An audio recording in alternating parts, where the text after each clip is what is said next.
শুভেচ্ছা জানাইতে চাই, স্যালুট জানাইতে চাই আমাদের মহামান্য রাষ্ট্রপতি বীর বিক্রম কর্নেল ওলি সাহেবকে। এটা কি বলা হয় স্মার্ট রাজনীতি? হ্যাঁ, এটা কি বলা হয় স্মার্ট রাজনীতি? এনসিপির ভাগ্য খুলে যাইতেছে। হ্যাঁ, এনসিপির ভাগ্য খুলে যাচ্ছে ভাই। মনে হচ্ছে জামাতের এই কৌশলের কাছে সরকার দল কিছুটা ধরা খেয়েছে। কেন ধরা খেয়েছে? কারণ জামাত জানতো যে কর্নেল ওলি আহমেদকে জামাত জোট বা 11 দলীয় জোট যদি মনোনয়ন দেয় তাহলে এখানে দুইটা লাভ। নাম্বার ওয়ান, অনেক জল্পনা কল্পনার ইতি ঘটতে চলেছে অবশেষে, এবং সেই ইতিটা ঘটছে একটা সুখকর পরিবেশের আভাস দিয়ে। বাংলাদেশের জন্য সব থেকে ভালো খবর যেটা হতে চলেছে, যে রাষ্ট্রপতি নির্বাচনটা হচ্ছে, যে রাজাকার পুত্র ভার্সাস বীর মুক্তিযোদ্ধা, খেতাবপ্রাপ্ত মুক্তিযোদ্ধা বীর বিক্রম নির্বাচন হচ্ছে। এখন মির্জা ফখরুল আপনার বাবা রাজাকারি করার কারণে জেল খেটেছে কয়দিন নম্বর 702, আর একটা বই প্রকাশ করেছেন সরকার ভারতের বিরুদ্ধে।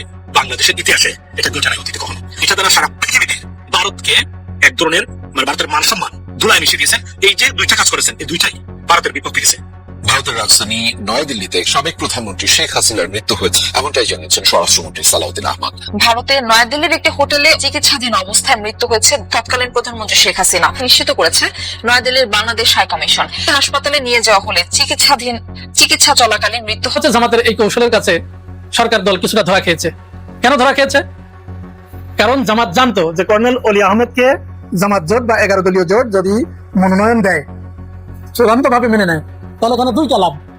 নাম্বার ওয়ান, জামাত যে মুক্তিযোদ্ধাদের সবসময় সম্মান করে, জামাত আবারও তার কদম ধরে কর্নেল ওলি আহমেদের মতো একজন ব্যক্তি যিনি নির্বাচিত হতে পারেন নাই, যে কোনো ভাবে তিনি হেরে গেছেন,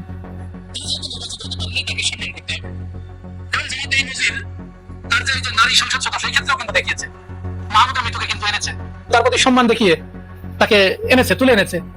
অর্থাৎ শরিকদের প্রতি জামাতের যে কমিটমেন্ট, এটা কিন্তু জামাত 100% পূরণ করার চেষ্টা করছে।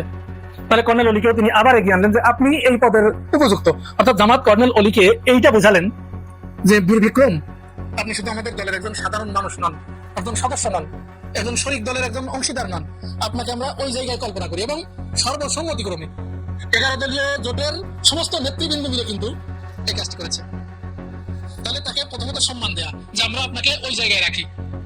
আর দ্বিতীয় হচ্ছে সরকারের কথায় বিনা প্রতিদ্বন্দ্বিতায় সরকার যা বলবে ইয়েস নো, চিৎ করলে চিৎ, কাট করলে কাট, না, এরকম না। সরকার যাকে নির্বাচিত করেছে তার বিপরীতে বিরোধী দলের যে মেরুদণ্ড আছে, তারা যে বিপরীত পথে হাঁটতে পারে, তারা যে বিপরীত চিন্তা করতে পারে, এটি দেখিয়ে দেয়া। যে এই সমস্ত ক্ষেত্রে বিগত দিনে যেভাবে রাষ্ট্র পরিচালিত হয়েছে, সরকারি দল এবং বিরোধী দল যেভাবে পরিচালিত হয়েছে, এরকম না, গতানুগতিকতার বাইরে গিয়ে কিছুটা নতুনত্ব আনা, কিছুটা সংযোজন, কিছুটা বিয়োজন, যেটা রাষ্ট্রের জন্য ভালো, সেগুলো করতে চেয়েছে। যার কারণে তারা সরকারি দলকে একটা বার্তা দিয়েছে যে আপনি প্রতিদ্বন্দ্বিতা করে আসেন, যাতে 23তম রাষ্ট্রপতি এই গল্প করতে না পারে যে আমি বিনা প্রতিদ্বন্দ্বিতায় নির্বাচিত হয়েছি। তাকে প্রতিদ্বন্দ্বিতার ভিতর দিয়ে, ভোটাভুটির মধ্য দিয়ে তাকে যেতে হবে। সুতরাং জামাত মুক্তিযোদ্ধাকে আবার সম্মান করেছে, এটা প্রমাণিত হয়েছে। অপরদিকে ওই যে বললাম, বিরোধী পক্ষে তো কথা থেকে যায়, যখন জামাতকে এইভাবে কটাক্ষ করছে, ট্রল করছে যে তারা এরকম মুক্তিযোদ্ধাকে, আর মুক্তিযোদ্ধা অলি সেও বলির পাঠা। মির্জা ফখরুল ইসলাম আলমগীরের ব্যাপারে প্রচন্ড বিতর্ক আছে, তার পিতার ব্যাপারে। আপনারা যদি সোশ্যাল মিডিয়া দেখেন তাহলে দেখবেন ব্যাপারে ভেসে গেছে একেবারে। আপনার ওই সময়ের অবস্থান আর এই সময়ের অবস্থান ধরে রাখতে পারলেন না। আপনি এই সময়েও এমন একজনকে দিতেন যার ওই ধরনের কোনো বিতর্ক থাকতো না, যে এরকম কর্নেল অলির মতো বীর মুক্তিযোদ্ধা আছে। তো মেজর হাফিজউদ্দিন আহমেদ থাকলে সমস্যা কি ছিল? তাহলে তো এই বিতর্কটা থাকতো না। মেজর হাফিজউদ্দিন আহমেদ তিনি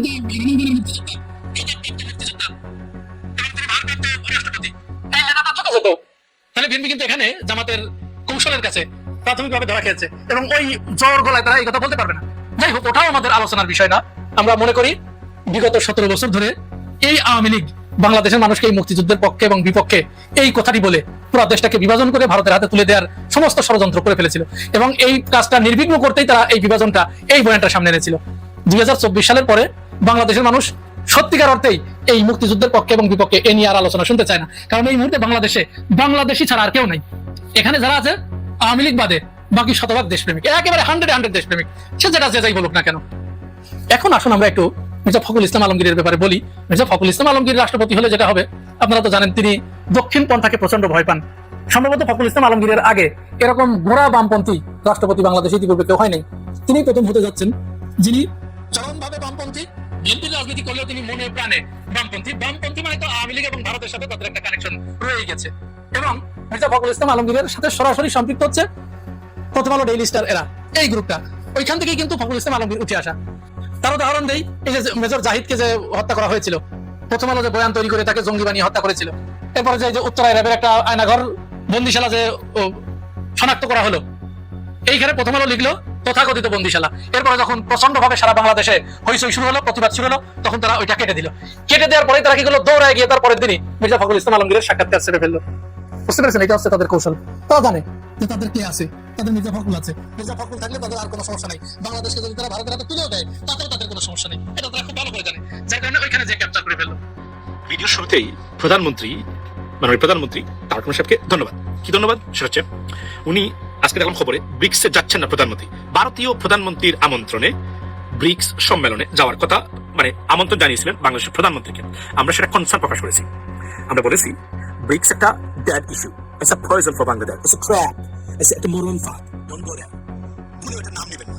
এটা নিয়ে আলোচনা করে ভাই উপান্তেও অর্থনৈতিক সুবিধার বাইরে বলে এবং বাংলাদেশের বিরুদ্ধে যায় বলে আমি মনে করি। এবং কিভাবে যায় আমি সেটা ঘন্টার পর ঘন্টা আলোচনা করে তথ্য প্রমাণ দিয়ে আপনাদেরকে দেখাতে পারবো। মনে রাখবেন, এই ব্রিক্সের কারণে ভারত এই মুহূর্তে রাশিয়ার স্যাংশন বিল অথবা রাশিয়া নিষেধাজ্ঞা বিল বা স্যাংশন বিলে ভারতের মতো রাষ্ট্রকে মার্কিন যুক্তরাষ্ট্র অন্তর্ভুক্ত করেছে এবং this is done and dusted.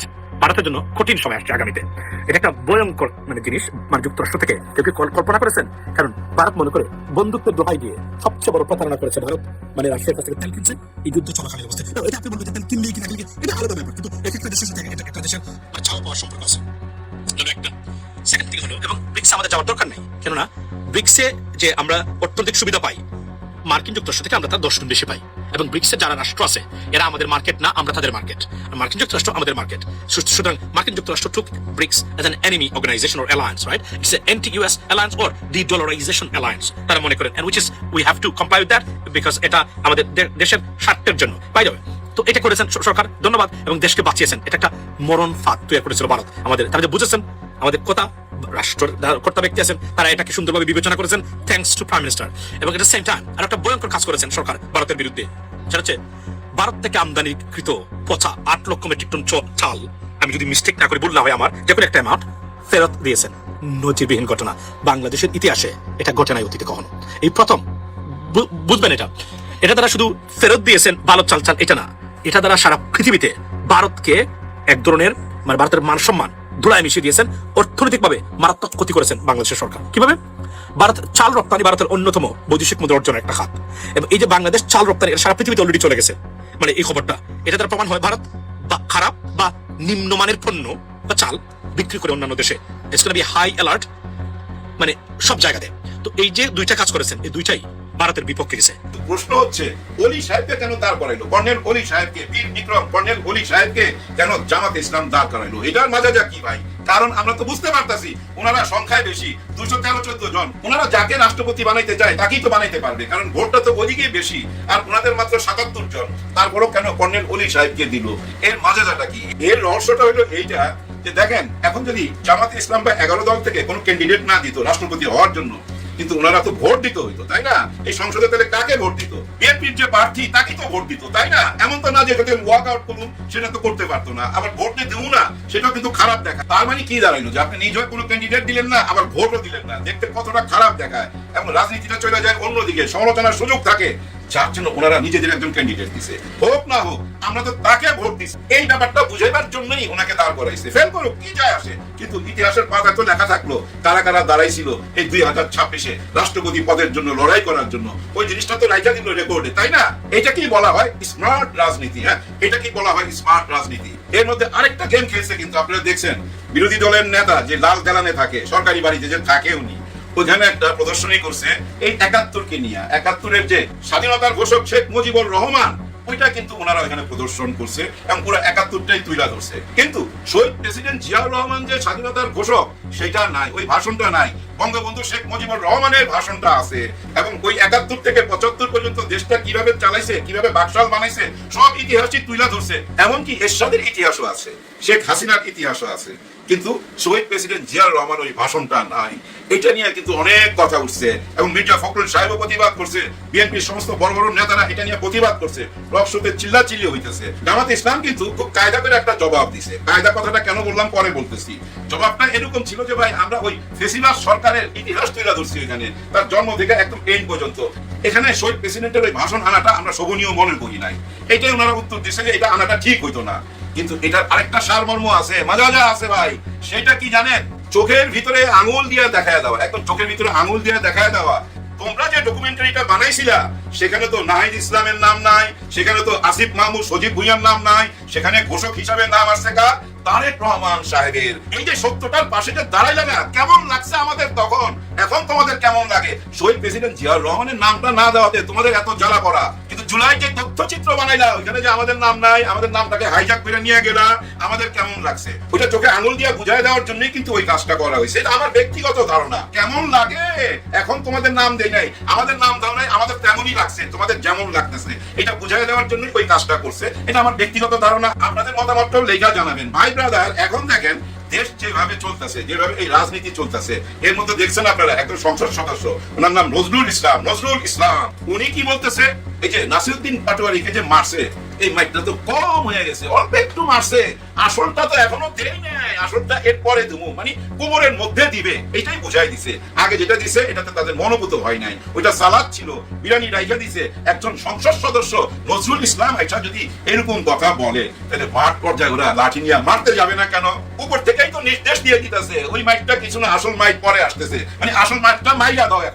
এখন কথা হচ্ছে, এভাবে মাইরা এনসিপি কে মাঠ থেকে তাড়াইতে চান, তারা লাভ কি আপনাদের বলতে পারবেন? কার সাথে রাজনীতি করবেন? ধরেন আপনাদের মাইয়ের ভয়ে এনসিপি সইরা গেল মাঠ থেকে, লাভটা কার হইলো বলেন তো? ধরেন আপনাদের হুমকি ধামকির ভয়ে জামাত ইসলাম মাঠ থেকে সইরা গেল, এতে আপনাদের কোনো লাভ হইলো? কোনো লাভ হইলো না। আপনারা যা শুরু করছেন আপনাদের চলন বলনে রাজনীতিতে, এবং এই যে মাইক দেখাইবার ভয়ে হুমকি ধামকি সব মিলাই একটাই রেজাল্ট, সেটা কি জানেন? এনসিপির ভাগ্য খুলে যাইতেছে। হ্যাঁ, এনসিপির ভাগ্য খুলে যাচ্ছে ভাই।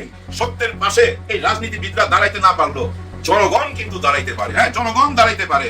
এই জনগণ কিন্তু সত্যের সাথেই আছে।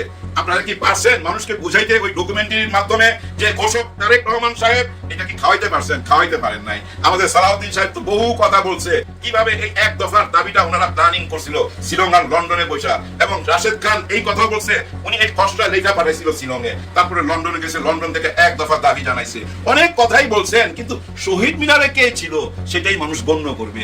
ইতিহাস তো মানুষের হাতে হাতে, তার মানে মানুষ সত্যের সাথে আছে। আপনারা কিন্তু এটা খাওয়াইতে পারেন নাই, বরঞ্চ আপনাদের ক্ষতি হয়ে গেল। কি ক্ষতিটা হয়েছে জানেন? মানুষ একটা জিনিস হিসাব মিলাইতেছে, এই বিএনপি কি সবসময় বিজনেসম্যানদের সঙ্গে থাকবে? যারা ধনী তাদের সঙ্গেই থাকবে, গরিব মানুষের কথা শুনবে না, জনগণের কথা শুনবে না। আপনারা যে ধনীদের সঙ্গে উঠা বসা করতে চান, আপনারা যে বিজনেসম্যানদের সঙ্গে চলাফেরা করতে চান, ওদেরকে নিয়ে